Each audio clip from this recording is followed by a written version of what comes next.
المحسنين صدق الله العظيم وبلغنا رسوله النبي الأمين الكريم ونحن على ذلك لمن الشاهدين والشاكرين والحمد لله رب العالمين.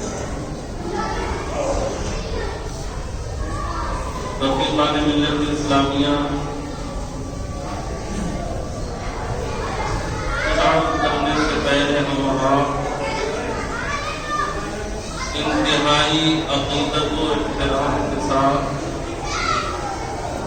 بارگاہ رسالت مآب صلی اللہ تعالی علیہ وسلم میں درود خاتم نذرانہ پیش کریں بڑے بابا دے اللہم صلی علی سیدنا مولانا محمد وبارک وسلم صلوا علیہ الصلاۃ والسلام علیک یا رسول اللہ صلی اللہ تعالی علیہ وسلم.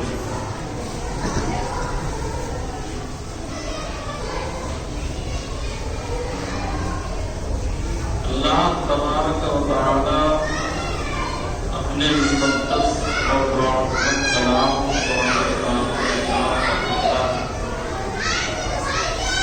ان اللہ لا یضیع اجر المحسنین. اللہ احسان کرنے والے کے اجر کو ضائع نہیں فرماتا. احسان سے مراد نیکی.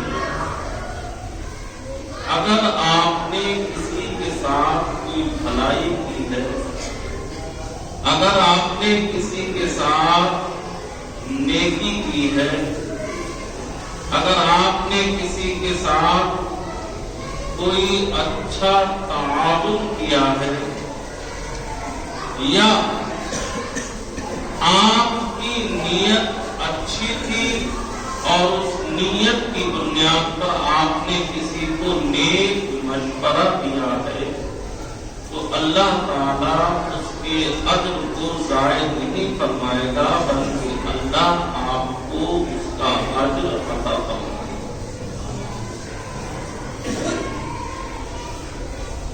انسان دل میں کوئی بھی نیک ارادہ کرے.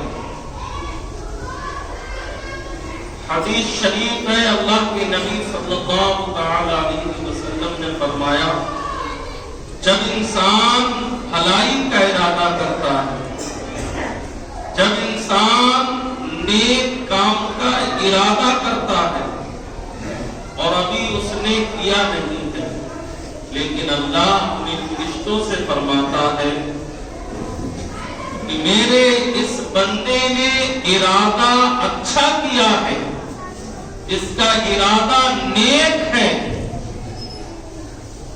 اور جب ارادہ اس کا نیک ہے تو اجر جب سے ارادہ کیا ہے تب سے لکھنا شروع کرو اور لکھتے رہو. اگر یہ اس عمل کو کر لیتا ہے تو پھر ہر اجر کو ڈبل لکھو. ابھی آپ نے ارادہ کیا، ایگزامپل مثال کہ میں مسجد میں تعاون کروں، میں مدرسے کا تعاون کروں گا. آپ کے محلے میں کوئی غریب بیوہ تھی، اس کی لڑکی کی شادی ہونی تھی، آپ نے ارادہ کیا جب بھی اس کی شادی ہوگی میں اس کی مدد کروں. ابھی آپ نے مدد کی نہیں ہے، ارادہ کر لیا کہ میں اس کی مدد کروں گا. آپ کی نیکیاں اجر اللہ کے فرشتے لکھنا شروع کر دیتے. اندازہ لگائیے آپ کہ ابھی آپ نے وہ کام کیا نہیں، لیکن ارادہ ہے کہ اللہ کی راہ میں خرچ کروں گا، ارادہ ہے غریبوں کی مدد کروں گا، ارادہ ہے کہ اگر میرے والدین بیمار پڑیں گے تو میں ان کی خدمت کروں گا. اجر شروع ہو گیا، اجر شروع ہو گیا. ایک اور حدیث حدیث میں نے پڑھی، آپ سنو گے تو ایمان میں فرحت پیدا ہو جائے گی، مزید نکھار پیدا ہو جائے گا۔ اللہ کے نبی صلی اللہ تعالی علیہ وسلم فرماتے ہیں ایک شخص اپنے گھر سے چلتا ہے اور ارادہ اس نے یہ کیا ہوا ہے کہ میں مسجد میں جاؤں گا اور جا کر نماز ادا کروں گا، لیکن جیسے ہی وہ گھر سے نکلا ہے نیت اس نے یہ کی ہے کہ اگر مجھے راستے میں کوئی ملے گا تو سلام کروں گا، اگر کوئی راستے میں غریب مل گیا اس کی مدد کروں گا، اگر میں نے سنا کہ کوئی بیمار ہے تو اس کی عیادت کو جاؤں گا، اگر مجھے پتا چلا کوئی پریشان حال ہے بھوکا ہے تو میں اس کو کھانا کھلاؤں گا۔ مسجد میں اگر میں آیا اور نمازی موجود ہوئے اور نماز سے فارغ ہونے کے بعد میں ان سے معانقہ کروں گا، گلے ملوں گا، مصافحہ کروں گا۔ ایک نہیں، یہ تو میں نے چند مثالیں آپ کو بتائی ہیں۔ میرا کہنے کا مقصد یہ ہے کہ گھر سے نکلتے وقت اگر آپ نے 1,00,000 نیتیں کی ہیں اور ہر نیت کے اندر آپ نے یہ سوچا ہے کہ یہ کام میں اچھائی کے لیے کروں گا، بھلائی کے لیے کروں گا، دکھاوے اور ریاکاری کے لیے نہیں کروں گا، آپ نے 1,00,000 نیتیں کی ہیں، لیکن جب آپ گھر سے چلتے ہیں نہ آپ کو کوئی راستے میں ملتا ہے، نہ آپ کو کوئی غریب ملتا ہے، نہ آپ کو کوئی بیمار ملتا ہے جس کی عیادت کو آپ جائے، لیکن میرے نبی کہتے ہیں نیت تیری اچھی تھی، ارادہ تیرا اچھا تھا، تو تو نے جو نیت کی ہے اللہ ہر نیت کے بدلے میں تجھے اجر عطا فرمائے گا، تجھے صدقے کا ثواب بھی ملے گا، تجھے سلام کا ثواب بھی ملے گا، تجھے بیمار کی عیادت کا ثواب بھی ملے گا، کسی غریب کی مدد کا ثواب بھی تجھے ملے گا۔ جو تم نے نیتیں کی ہیں، جن نیتوں کا تیرے دل میں ارادہ تھا، ان ساری نیتوں کا تجھ کو اجر اور ثواب دیا جائے۔ اللہ کے نبی صلی اللہ علیہ وسلم نے فرمایا اے لوگوں نیتیں اچھی کیا کرو، نیت المؤمن خیر من عملہ، مومن کی نیت اس کے عمل سے بہتر ہوا کرتی ہے۔ انما الاعمال بالنیات، اعمال کا دار و مدار جو ہے وہ نیتوں پر ہے۔ آپ کی نیت اچھی ہے تو آپ کو اجر ملے گا، ثواب ملے گا۔ نیت اچھی نہیں ہے، کام نیکی کا کر رہے ہو، اس کے باوجود بھی آپ کو نہ اجر ملے گا، نہ ثواب ملے گا، نہ کوئی نیکی ملے گی۔ ایگزامپل، آپ ڈر کی وجہ سے، خوف کی وجہ سے، دہشت کی وجہ سے، اپنے گھر والوں کے دباؤ کی وجہ سے اگر آپ مسجد میں آتے ہو، نماز پڑھتے ہو، کام نیکی کا ہے، عبادت اللہ کی ہے، آپ سجدہ بھی کر رہے ہو، نیت بھی کر رہے ہو، قرآن کی تلاوت بھی کر رہے ہو، اور اس عبادت میں نبی پر درود و سلام بھی پڑھ رہے ہو، سب کچھ کر رہے ہو، مگر دل سے آپ جب چلے تھے تو یہ نیت نہیں تھی کہ میں اپنے رب کو راضی کرنے جا رہا ہوں، بلکہ گھر والوں کی دباؤ کی وجہ سے، ڈنڈے کی زور پر یا کسی اور وجہ سے آپ عبادت کرنے آئے ہو، نیت آپ کی اچھی نہیں ہے، فرض تو ادا ہو جائے گا، فرضیت تو ختم ہو جائے گی، مگر نماز پڑھنے پر جو ثواب ملتا ہے، جو ثواب مرتب ہوتا ہے، اس ثواب سے آپ محروم کر دیے جاؤ گے، وہ ثواب آپ کو نہیں ملے۔ کیوں؟ نیت اچھی نہیں ہے۔ ہزاروں مسائل نکلتے ہیں اس حدیث سے اور قرآن کی اس آیت سے۔ بہت سارے لوگوں کو دیکھا گیا ہے، کوئی کسی سے مشورہ لینے لگے، بظاہر ایسا لگے گا کہ آپ کو یہ بہت نیک مشورہ دے رہا ہے، مگر وہ دل ہی دل میں سوچتا ہے اس کو ایسی طرف پلٹ دوں تاکہ اس کا نقصان ہو جائے۔ نیت آپ کے دل کے اندر ہے، اسی لیے کہتے ہیں النیت ہی ارادۃ القلب، نیت جو ہے وہ دل کے ارادے کا، اس کا نام ہے دل کے ارادے کا نام ہے۔ اسی لیے نماز کے اندر جو نیت کی جاتی ہے کہ نیت کی میں نے 2 رکعت نماز فرض فلاں ایسے ایسے، کہتے ہیں یہ نیت زبان سے کہنا کوئی ضروری نہیں ہے، آپ مت کہیے زبان سے، گھر سے جب آپ نکلے ہیں تو ارادہ کر کے نکلے ہیں کہ جمعے کی نماز پڑھنے جا رہا ہوں، نیت تو آپ کی گھر سے ہی ہو گئی، یہاں تو خالی آپ زبان ہلا رہے ہیں۔ اسی لیے میں لوگوں کو مسئلہ بتا دیا کرتا ہوں کہ بعض لوگوں کی نیت کے چکر میں رکعت چھوٹ جاتی ہے۔ امام صاحب رکوع میں اس نے وضو بھی کر لیا اطمینان سے، آستینے بھی، یہاں پر ایک مسئلہ یہ ذہن میں رکھیں، بعض لوگ جب امام رکوع میں ہوتا ہے تو بھاگنا شروع کرتے ہیں کہ کسی طریقے سے رکعت مل جائے، یہ جائز نہیں ناجائز ہے۔ آپ اچھی نیت سے چل رہے ہو، ارادہ آپ نے یہ کیا ہے کہ رکعت نہ چھوٹے، مگر میرے بھائی اس سے زیادہ ضروری ہے مسجد کا ادب و احترام۔ نبی کہتے ہیں مسجد میں بھاگو مت، نبی کہتے ہیں مسجد میں دوڑو مت، نبی کہتے ہیں مسجد کے اندر وضو کے پانی کو چھڑکو مت۔ تو ہمیں اس پر عمل کرنا ہے جو میرے آقا فرماتے ہیں۔ تو بعض لوگوں کی غلطیاں کیا ہوتی ہیں، بعض لوگ وہاں سے چلتے ہیں اور چلنے کے بعد اچھے خاصے ہیں، رکعت مل سکتی تھی انہیں، مگر امام رکوع میں ہے، اب وہ اپنے ہاتھ چھوڑ کے جلدی جلدی لگا ہوا ہے، نیت کی میں نے 2 رکعت نماز کہیں پہ متشابہ لگ گیا، اٹک گیا، پھر سے شروع کی کہ نیت کی میں نے 2 رکعت نماز فرض واسطے اللہ تعالیٰ کے پیچھے اس امام کے منہ میں کعبہ شریف طرف، تب تک امام صاحب کھڑے ہو گئے۔ ارے وہ نہیں ہوئے، بھئی 3 مرتبہ سبحان ربی العظیم کہیں گے، اتنی مرتبہ تو نے نیت میں الفاظ کہہ دیے، کہاں سے رکے رہیں گے؟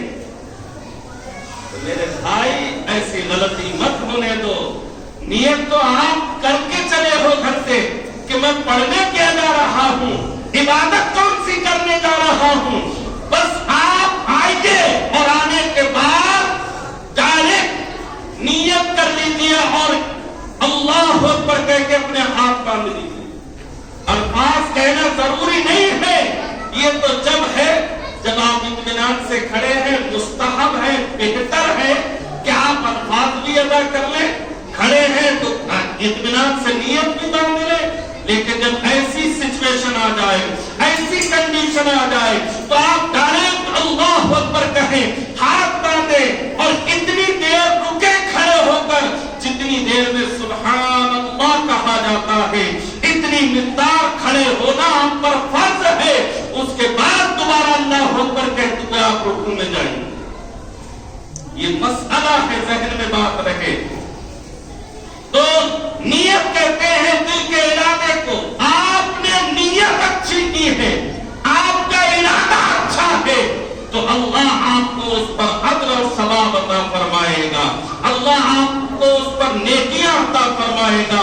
صحابہ اکرام رضوان اللہ تعالی علیہم اجمعین کی تاریخ اٹھا کر دیکھو، نیتیں انہوں نے کیسی کی ہیں، صحابہ اکرام کیسی کیسی نیتیں کرتے تھے، اللہ ان نیتوں کی بنیاد پر ان کو کیسا اجر و ثواب عطا فرماتا تھا۔ سنو، تاریخ اسلام کا ایک سنہرا باب ہے، تاریخ اسلام کی سنہری تاریخ ہے جو میں آپ حضرات کے گوش گزار کر دوں۔ صحابی کا نام ہے قصیرم رضی اللہ تعالیٰ عنہ، اور یہ قصیرم مدینہ شریف کے رہنے والے تھے۔ حضرت قصیرم رضی اللہ تعالیٰ عنہ ابھی اسلام نہیں لائے تھے، ایمان سے سرفراز نہیں ہوئے تھے، ابھی انہوں نے کلمہ نہیں پڑھا تھا، ابھی یہ داخل اسلام نہیں ہوئے تھے، ادھر اللہ کے پیارے نبی صلی اللہ علیہ وسلم کے جانثار جنگ احد کے میدان میں اکٹھا ہو رہے ہیں، دشمن نبی کو ہر طرف سے گھیرنے میں لگے ہوئے ہیں، دشمن نبی پر یلغار کرنے کے لیے تیار ہے، نبی کی ذات کو مٹانے کے لیے دشمن طرح طرح کے حیلے اور بہانے بنا رہے ہیں، لیکن میرے آقا کریم علیہ السلام ہے اپنے جانثاروں کو اکٹھا فرما رہے ہیں۔ یہ جنگ احد وہی مقام ہے جہاں حضرت سیدنا امیر حمزہ رضی اللہ تعالی عنہ شہید ہوئے تھے، آج بھی ان کا مزار پاک وہاں موجود ہے، اور لوگوں کی نالج کے لیے، آپ کی معلومات کے لیے میں بتا دوں، اللہ کے پیارے نبی صلی اللہ علیہ وسلم کا یہ طریقہ کار تھا کہ آپ ہر سال آخری مہینے کے آخری ہفتے کے پیر والے دن جنگ احد میں شہید جو لوگ ہوئے تھے ان کے مزارات پر میرے آقا تشریف لے جایا کرتے تھے۔ وہ لوگ بھی ذہن میں رکھیں اس بات کو، جو لوگ مزاروں پہ جانے کے بارے میں اعتراض کرتے ہیں، مزاروں پہ جانے کے تعلق سے طرح طرح کی باتیں کرتے ہیں، میرے نبی کے سیرت اور میرے نبی کے طریقے سے درس حاصل کرنا چاہیے۔ اللہ کے نبی ہر سال جایا کرتے تھے، مزارات کی زیارت کے لیے جایا کرتے تھے، اور میرے آقا ہی نہیں، جب آقا کا وصال ہو گیا تو آپ کے یار غار حضرت سیدنا ابو بکر صدیق ہر سال جایا کرتے تھے، اور اسی تاریخ میں جاتے تھے، اسی دن میں جاتے تھے، اسی مہینے میں جاتے تھے جس مہینے اور دن میں میرے آقا تشریف لے جایا کرتے تھے۔ جب حضرت ابو بکر کا وصال ہو گیا تو حضرت عمر فاروق اعظم کا بھی یہی طریقہ تھا، اور آج بھی جو حاجی حج کو جاتا ہے وہ مقام احد میں ضرور جاتا ہے اور شہداء کے مزار کی زیارت کرتا ہے۔ اور ایک بات بتا دوں آپ کی نالج کے لیے، اللہ کے نبی صلی اللہ علیہ وسلم کے صحابہ میں جنگ احد میں 70 صحابہ شہید ہوئے۔ کتنے؟ 70۔ اللہ اکبر کبیرہ، صحابہ اکرام 70 شہید ہو گئے۔ میرے آقا کریم علیہ السلام سب کے جنازے کو منگاتے رہے اور ان کی نماز جنازہ پڑھتے رہے۔ سب سے پہلے حضرت امیر حمزہ جو آپ کے چچا ہیں، جن کے تعلق سے کتابوں میں میں نے پڑھا ہے کہ جدھر سے امیر حمزہ گزر جاتے تھے، ابو جہل جیسا فطرتی انسان، ابو جہل جیسا خبیث قسم کا لعین، وہ بھی حضرت امیر حمزہ کو آتا ہوا دیکھتا تو راستہ کاٹ دیا کرتا تھا۔ حضرت امیر حمزہ آتے تھے تو عورتیں کہتی تھی دیکھو اللہ کا شیر آ رہا ہے، نبی کا سچا غلام آ رہا ہے۔ یہ کوئی امیر حمزہ ہے۔ جب ابو جہل نے نبی کو مارا تھا، نبی کے اوپر ہاتھ اٹھایا تھا اور میرے آقا کے ماتھے سے خون بہنا شروع ہو گیا تھا، کسی نے حضرت امیر حمزہ کو آتے ہوئے دیکھا تھا۔ اس وقت امیر حمزہ ایمان نہیں لائے تھے، اسلام میں داخل نہیں ہوئے تھے، تو عورتیں کہنے لگی امیر حمزہ تم بہت بازو اٹھا کے چلتے ہو۔ امیر حمزہ کی ایک حالت بتا دوں، جب بھی وہ کسی شیر کا شکار کرتے، جب بھی وہ کسی جانور کو شکار کر کے مکے کی دھرتی پہ قدم رکھتے تھے تو ہاتھ ایسے نہیں ہوتے تھے، ایسے اٹھا کے آتے تھے، اور لوگ سمجھ جاتے تھے یہ بہادر ہے، شیر کا شکار کر کے آیا ہے۔ حضرت امیر حمزہ شکار کر کے واپس لوٹ رہے تھے، عرب کی عورتوں نے کہا تھا یہ اپنے آپ کو بہادر کہتا ہے، اسے تو چوڑیاں پہن لینا چاہیے، اس کے بھتیجے کو ابو جہل نے مارا ہے اور ان کے ماتھے سے خون بہ رہا ہے اور یہ اپنے بازو اٹھا کر آ رہا ہے۔ اللہ اکبر۔ حضرت امیر حمزہ نے اتنا سنا، ان عورتوں سے کہا کس نے مارا ہے، کیا معاملہ ہوا، عورتوں نے ساری سرگزشت سنا دی۔ حضرت امیر حمزہ رضی اللہ تعالیٰ عنہ کو آتے ہیں اور آنے کے بعد ابو جہل کے پاس سیدھے جاتے ہیں، کمان نکالتے ہیں اور اس زور سے اس کے سر پہ مارتے ہیں کہ خون بہنے لگتا ہے اور کہتے ہیں سن لے، آج سے میں اپنے بھتیجے کے دین پر آ گیا ہوں۔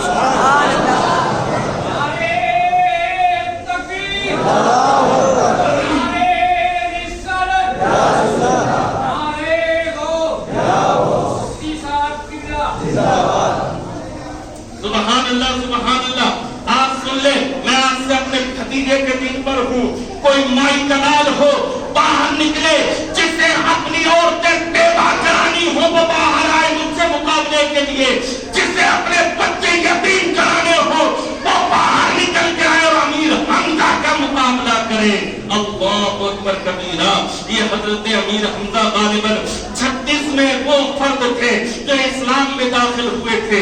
ان کے بعد ایک تو اور ایمان لاتے ہیں، اس کے بعد حضرت عمر ایمان لے آتے ہیں۔ اللہ اکبر کبیرہ۔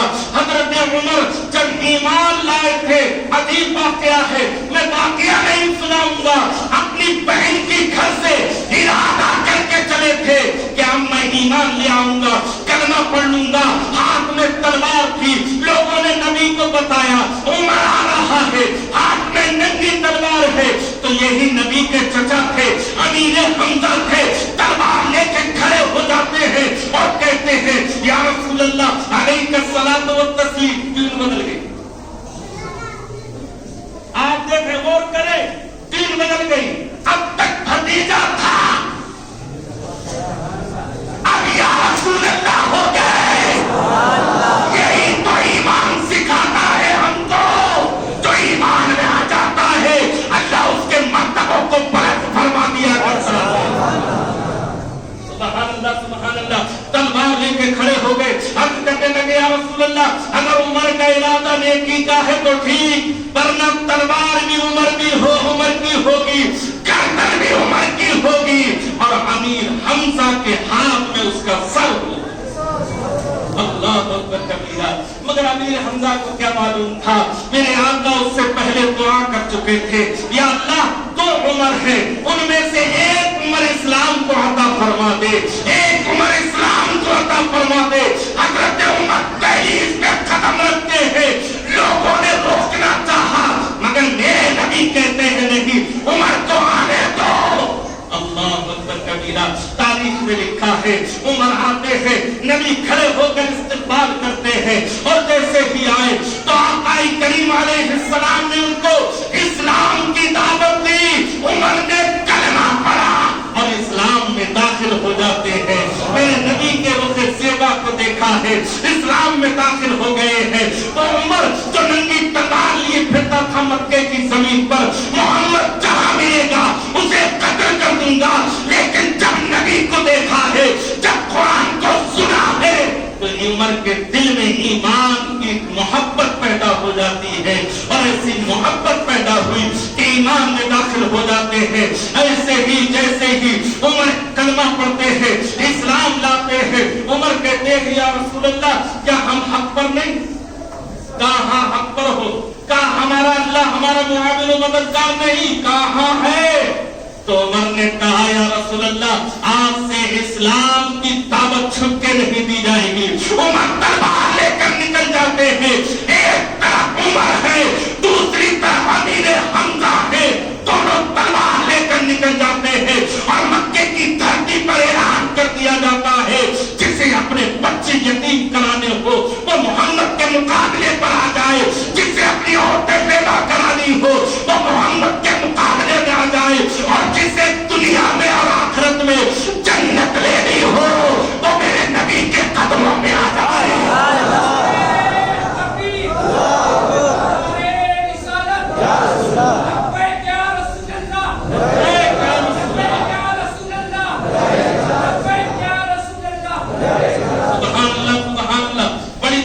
تاریخ ہے مگر میں تاریخ میں جانا نہیں چاہتا، حضرت حسین رضی اللہ تعالیٰ عنہ کے حالات بتانا چاہتا ہوں۔ ابھی ایمان نہیں لائے ہیں، جنگ احد میں تمام صحابہ اکرام اکٹھا ہیں۔ ایک بات تو مجھے بتانی تھی پھر بھول گیا، پھر سے بتاتا ہوں۔ حضرت آقا کریم نے سب کے جنازے پڑھے، سب کر صحابہ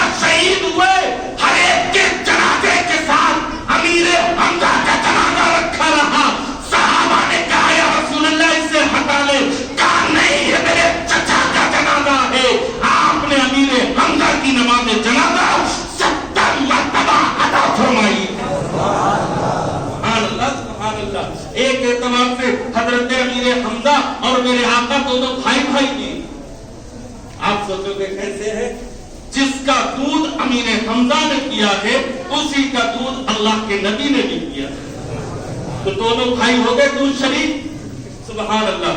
تو حضرت امیر حمزہ کی نماز جنازہ میرے آقا نے 70 مرتبہ ادا فرمائی ہے. حضرت حسین لوگوں سے کہتے ہیں کہاں ہے؟